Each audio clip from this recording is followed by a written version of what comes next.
Like, Picture yourself on a Japanese bullet train, right? You're hurtling across the country at like 200 miles an hour, mm-hmm. and the aisles are just completely jammed. You're standing shoulder to shoulder with absolute strangers. Oh, yeah. The holiday rush. Exactly. Your luggage is incredibly heavy, your feet ache, and you are basically terrified to move even an inch. Yeah. Because if you do, you might lose your precious tiny square of floor space. It's a deeply visceral kind of stress, isn't it? I mean, you're moving incredibly fast, but your entire focus is just surviving the discomfort of the present moment. Right. We've all felt that exhaustion in some form. But today, we're doing a deep dive into how that exact literal scenario perfectly explains the hidden anxieties of your everyday life. It's a fantastic metaphor. It really is. We're looking at a single fascinating source today that uses this train metaphor to unpack some massive concepts about, purpose, community, and why we so often feel like we're constantly fighting for our place in the world. And our guide for this deep dive is a message delivered back in August 2025 by Pastor Yasushi Nemoto. Right, at Kahului Union Church on Maui. Exactly. It's titled The Seat Prepared by God, and it actually kicks off a 5-part series he designed around understanding the whole concept of a church community. Which could be a heavy topic. It could be. But what's brilliant is how he anchors this pretty heavy theology in a very tactile, almost universally relatable story about his own father. Yeah, he paints this incredibly vivid picture. His father was a successful man, especially during the peak of Japan's economic bubble. So money wasn't necessarily the issue. Right. But he was strangely frugal when it came to travel. Like, he flat out refused to pay the extra fee for reserve tickets on the Shinkansen, the bullet trains, even during the absolute peak of the holiday travel rush. Which, if you've ever experienced holiday transit in Japan or, well, anywhere really, is a special kind of chaos. Oh, totally. Everyone is trying to get home, the stations are packed, and those unreserved cars basically turn into a competitive sport. Yeah. His dad would just wave it off and say, reserved seats are expensive, aren't they? Yeah. And usher his whole family into the non-reserved section. Just right into the mob. Right into it. And Pastor Nemoto describes standing for hours, balancing the physical strain of the ride with the psychological strain of constantly guarding your tiny bit of territory. You're just enduring the journey at that point. You are. But later in life, the pastor has a completely different experience. By sheer chance, he ends up in a reserved green car seat. The green car is essentially first class. The contrast is night and day. It's massive. He describes walking in and suddenly, the whole world changes. The seat is wide and plush. There's an actual dedicated space for his luggage. Right. No fighting for an overhead bin. Exactly. And the conductor walks by and offers a warm smile instead of, yelling at people to make room. Yeah. And in that moment of absolute relief, sinking into this plush chair, he has this core realization. Which is? He says, how comforting it is to have a seat prepared for you. Wow. Yeah, it shifts your entire posture. You go from a defensive stance, bracing for impact, guarding your space, to a posture of rest. You can finally look out the window and actually see where you're going. Which brings us directly to you, listening to this right now.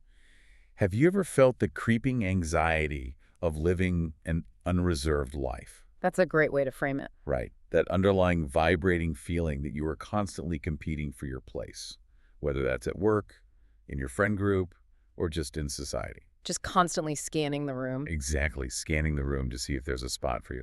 And terrified of what happens if you lose it.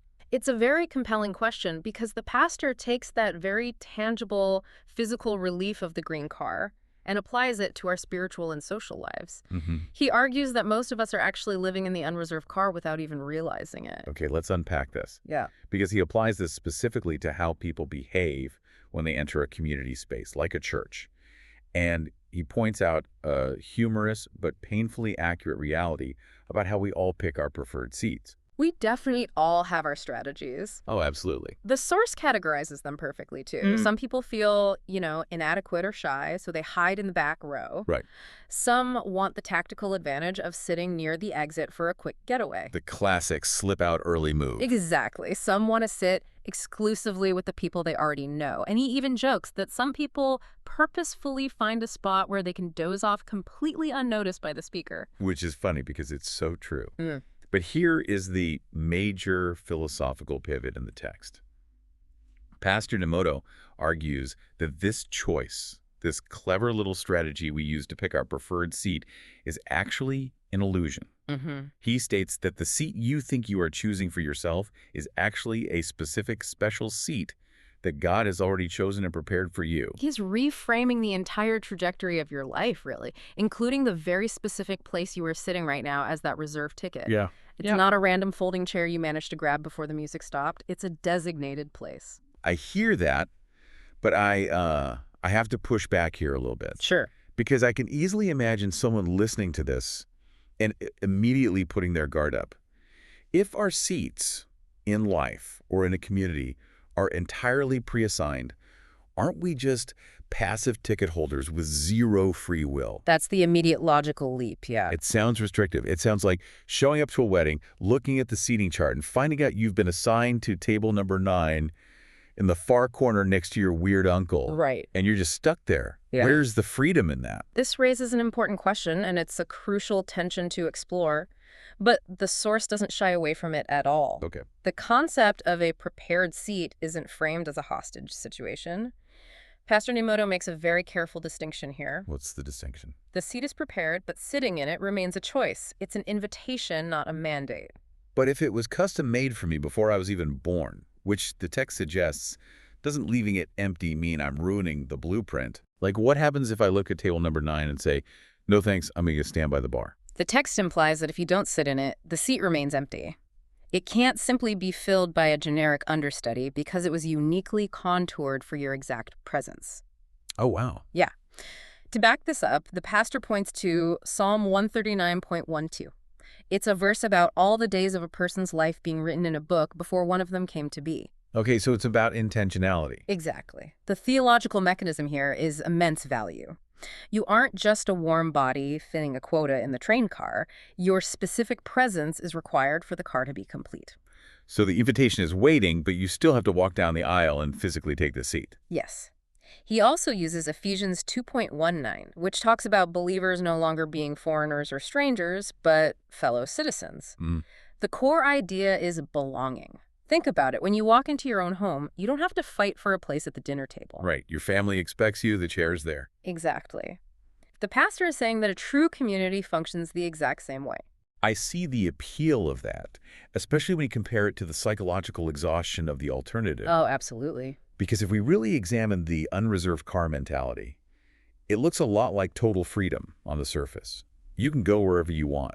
You aren't tied to table number 9. Right. You can hop from car to car, stand where you please, leave when you want.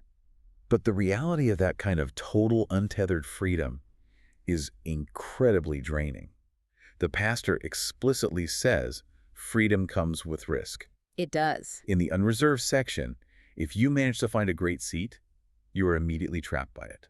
You become a prisoner to your own success in finding that spot. Yes.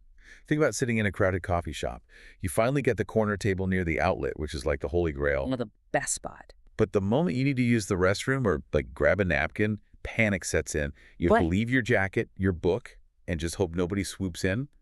You are a prisoner to your own spot. Because your spot is conditional. Yeah. It is based entirely on your ability to physically hold on to it. The text draws a direct parallel between this environment and a life lived without a sense of divine or communal purpose. You might look free, but beneath the surface, you are ruled by a subtle, constant anxiety. You're just endlessly guarding your territory. Right. Competing with everyone around you, and as a result, you never truly get to rest. The prepared seat, on the other hand, cannot be taken from you. Even if you step away, even if you fail, even if you take a break, it's still yours.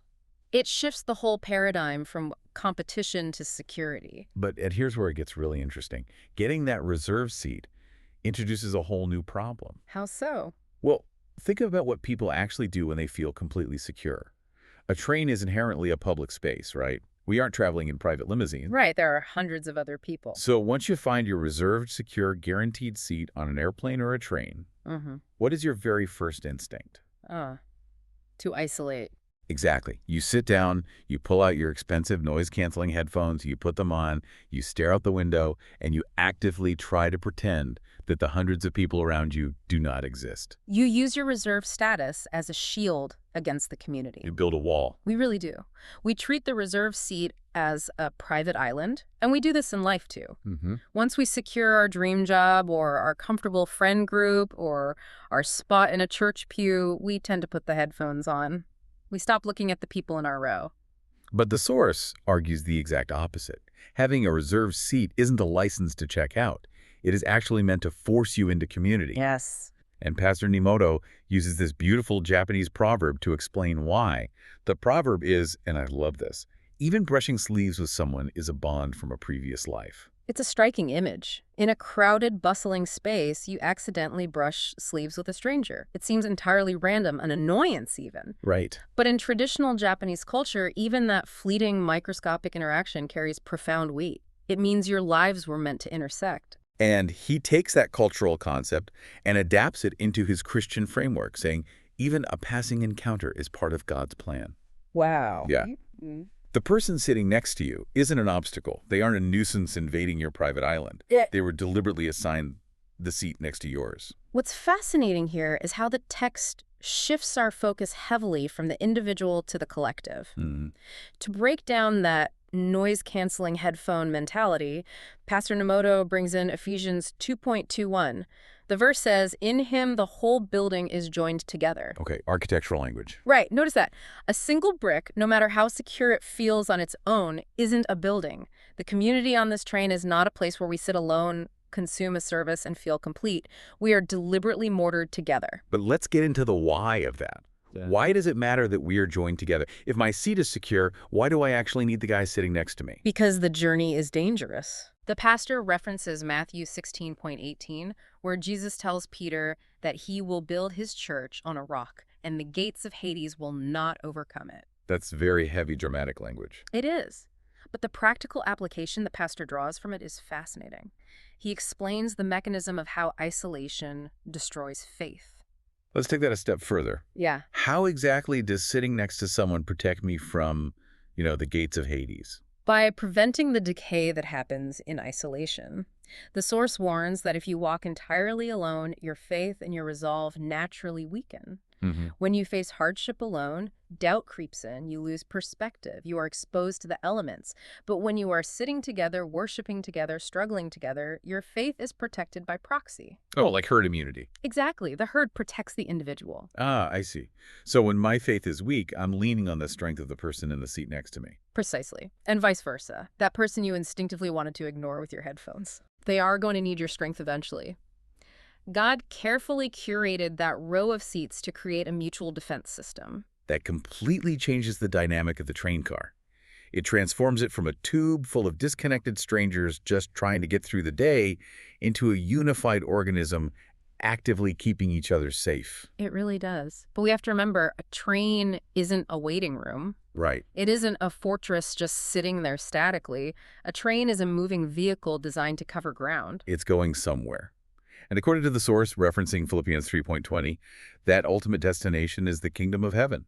The text says our citizenship is in heaven, so that's where the tracks lead.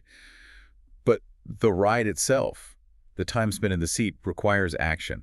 You don't just punch your ticket, recline your chair, and take a nap until the final stop. No, the text is very specific about the active duties of a passenger, and it's an incredibly practical, service-oriented list. It isn't about grand, sweeping gestures. Right. It's about hyper-local awareness. The examples he uses are so simple, yet so evocative of real life.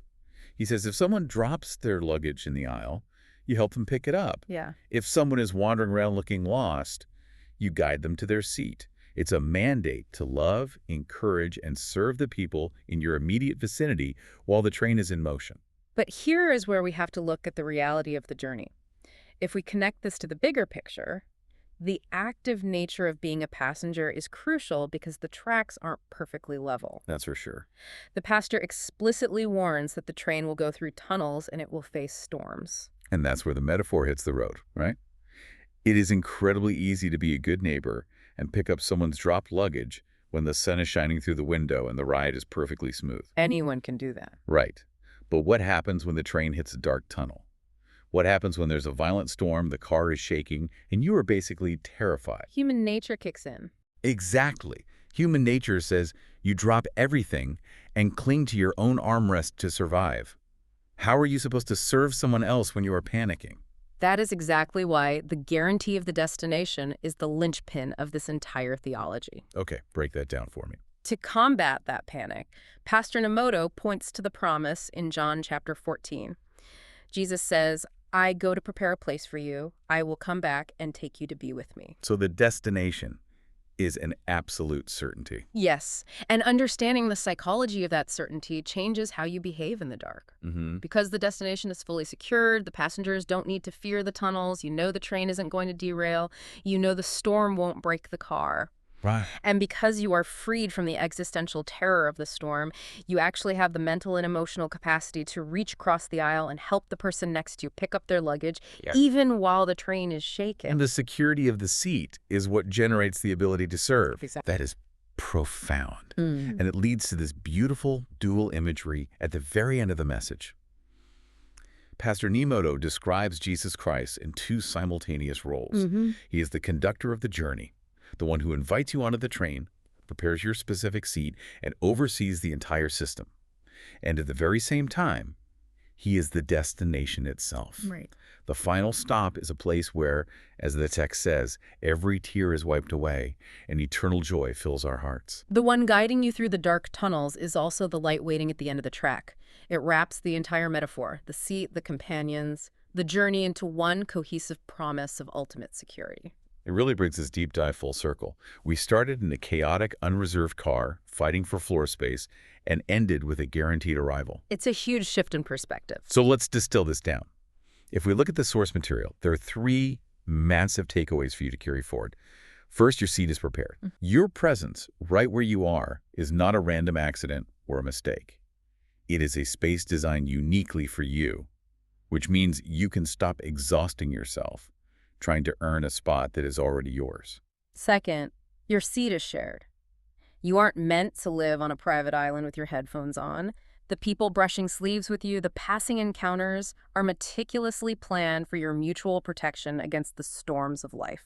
And third, your seat is moving toward a destination. You are on an active journey, called to look around, notice who is struggling, and help them carry their luggage as you move forward together. Beautifully said. So what does this all mean for you today? I want you to take a hard look at your current train car, whether that's your workplace, your family, or your community. Right. Are you living with the exhaustion of the unreserved section, constantly terrified that someone is going to replace you? And if you do feel secure in your seat, who is sitting next to you right now who's dropped luggage you've been ignoring? As you think about your own specific row of seats, I want to leave you with one final thought to mull over. Okay, let's hear it. We've talked about the secure seat, the shared journey, and the guaranteed destination. But if all of that is true, how does that change the way you view the delays in your life? Oh, that's interesting. The reroutes. Think about it. In the unreserved car of life, a delay on the tracks is a frustrating, panic-inducing waste of time. You're just standing there, your feet hurt, and you're angry that you aren't moving. Right. But if you are resting in a seat designed specifically for you, surrounded by the exact people you are meant to protect and be protected by, perhaps even the unexpected stops, the delays, and the detours are exactly where you're supposed to be. It completely reframes the waiting, doesn't it? It really does. Thank you so much for joining us on this deep dive. Keep looking closely at the ordinary things around you, even a stressful commute, and keep seeking out the fascinating layers behind those everyday ideas. We'll catch you next time.